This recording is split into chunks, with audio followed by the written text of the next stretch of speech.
Hi, my name is Leslie Williams and I'm in San Diego, California.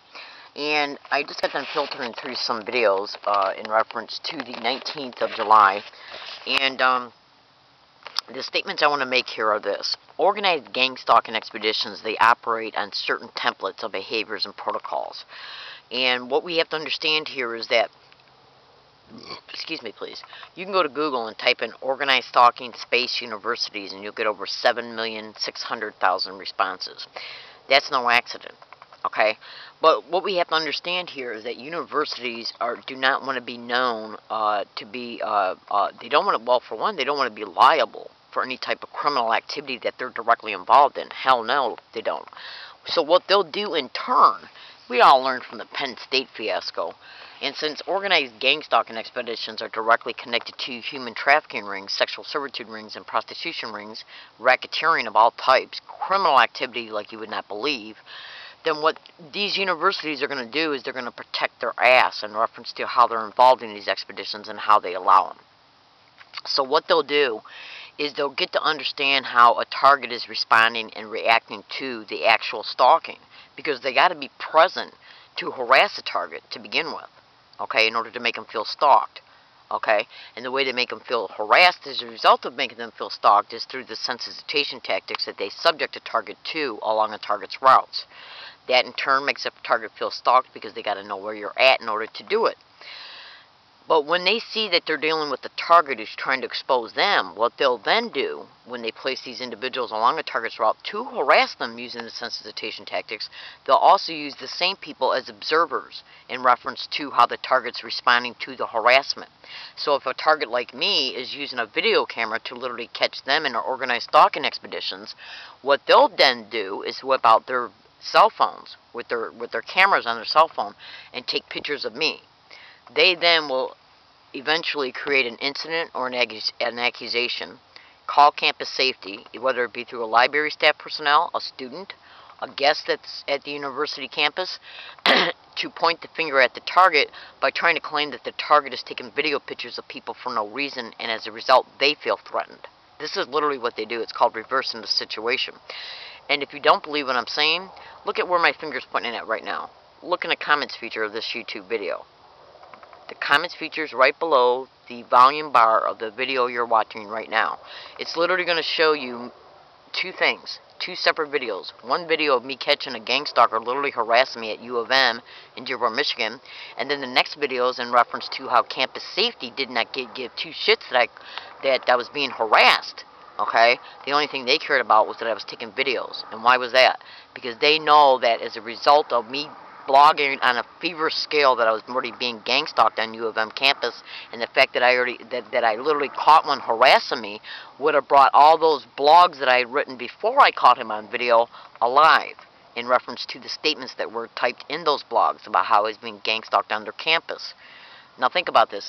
I have at least 200 email files in reference to how I was gang stalked over at U of M in Dearborn, Michigan. Blogs were written about U of M. That years prior, because I was gang stalked over at U of M for years, non-stop, every single time I went over there. Then I finally catch one on video.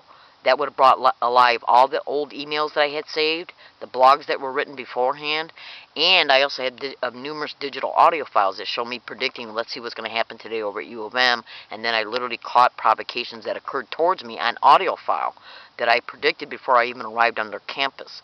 Then I catch a gang stalker literally harass me on video, and then after that incident happened, I walked out of the library and went over to campus safety to make a report about it, and the only thing they cared about was the fact that I caught him on video because circulation staff had called them. They knew I was en route to the actual campus safety building, so they basically just waited till I got there and then said, "You're not supposed to be taking video pictures of people. What's up with that?" Because they don't want visual proof that I was being gang stalked there, because I was already making numerous blogs and had numerous email files saved concerning what was already happening to me there. And some of these blogs and emails literally talk about how campus safety was also engaged in organized gang stalking. So when we look at today how U of M did not want to be liable for the harassment and the stalking that I endured over there, and they didn't care about us being stalked. They were literally playing roles in it. So why would they care about at all me being subjected to it? The only thing they cared about was the fact that I literally caught one on video, which would have made them liable. Okay? So do you really think that the universities out here want to be caught red-handed about it? No. What they're going to do is use the people they use to literally harass me to get them to point the finger at me to try and claim that I'm taking video pictures of people for no reason. They're literally trying the same exact excuse. Eventually, they're going to try it over at these businesses where they're placing people along my routes to harass me, and then they're going to have them point the finger at me, why is she taking video pictures of me? They already tried it once at Ralph's when they tried to accuse me of taking a video picture of a person when I wasn't. So I actually got out my video camera and took a picture of him accusing me. My name is Leslie Williams. I'm in San Diego, California, and I'm here to tell you today, ladies and gentlemen, this is literally how they operate. Because they feel that since I'm only one person, they have me isolated in this campaign, in which is what they do to targets. They isolate them from help. They keep them isolated from social relationships through the stalking. They see if I'm talking to someone. Then they wait until that person leaves. They'll approach them, tell them lies about a target, which is me, and then get that person to never approach me again. And if they do ever approach me again, they'll literally tell them to harass me in ways I've already been harassed by the other individuals. And you can understand that by going to YouTube and type in "listen to a stranger." Go to the comments feature of this YouTube video and you'll clearly see the U of M files, so you can get a preliminary introduction in reference to why I'm making these statements like I have in this video. And it's also going to include a video of me catching a security guard over at Ralph's Friars Mission Center Plaza taking a video picture of me, and it's going to show a UCSD student taking a video picture of me.